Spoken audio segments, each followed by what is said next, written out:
कर्मण्येवाधिकारस्ते मा फलेषु कदाचन मा कर्म फल हेतुर्भो मा ते संगोस्त्वकर्मिणी।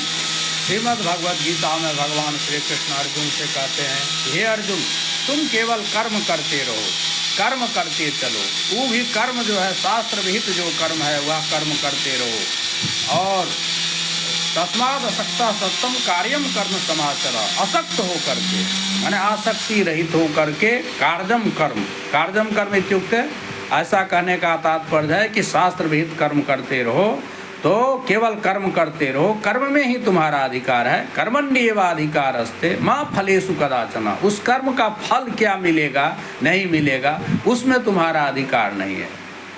तो कर्मण्येवाधिकारस्ते मा फलेषु कदाचन मा कर्म फल हेतुर्भू, और अपने कर्म फल के कारण भी मत बनो।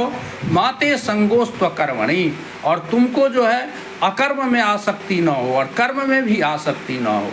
इस प्रकार कर्म की प्रेरणा देते हैं।